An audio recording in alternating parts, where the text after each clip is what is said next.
মই আছো বৰ্তমান সৰ্তনগৰী মাজুলী আৰু মাজুলী আহি ভকত চাপৰিত আহিছিলো যোৱা বছৰ প্ৰায় 1.5 বছৰমান আগত মই এটা ভিডিঅ' উপস্থাপন কৰিছিলো যে ভকত চাপৰি ৰাইজৰ বহুত বেছি অসুবিধা হৈছে এই দলংখনৰ কাৰণে আচলতে দেই অতীজৰ পৰা দেখি আছিলো এখন এফালে কাঠৰ দলং আছিলে এইফালে আছিলে দলংখন বৰ্তমান সময়ত নাই কিন্তু ৰাইজে বাঁহৰ দলং বনাই লৈছিলে কিন্তু আজি পুৰা ৰাস আছে মাজুলীত কিন্তু দলংখন মানে অলপ ভাগি গ'ল হা আৰু এইফালে পুৰা নাওৱে মানুহ অহা যোৱা কৰি আছে যেহেতু মই আগত যিটো ভিডিঅ' বনাইছিলোঁ প্ৰায় 1.5 বছৰমান 2 বছৰমান আগত তেতিয়া দলংখন চেংচন হ'ল বুলি বহুতে আচলতে কমেণ্ট কৰিছিলে বহুতে বেয়া বেয়াকৈ মোক গালি পাইছিলে মই দৃষ্টিগোচৰ কৰিছিলোঁ এইকাৰণে যে আমাৰ যিসকল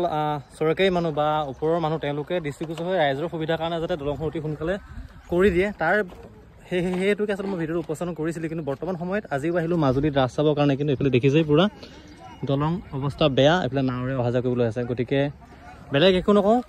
চৰকাৰী বিষয়ববীয়াসকলে গুৰুত্ব দিয়ে দলংখনৰ ওপৰত স্থানীয় বিধায়কে গুৰুত্বপূৰ্ণ ভূমিকা গ্ৰহণ কৰে কাৰণ ভকত চাপৰি ৰাইজৰ বহুত বেছি অসুবিধা হৈছে যাতায়াতৰ কাৰণে বিশেষকৈ ক'বলৈ গ'লে মেডিকেল সমস্যাৰ পৰা আদি কৰি আচলতে বিভিন্ন সমস্যাৰ কাৰণে যাতায়াতৰ অতি ভাল হ'ব লাগে আচলতে আৰু বিশেষকৈ মাজুলীবাসীৰ সুবিধাৰ্থে দলংখনৰ কাম অতি সোনকালে যেন কৰি দিয়ে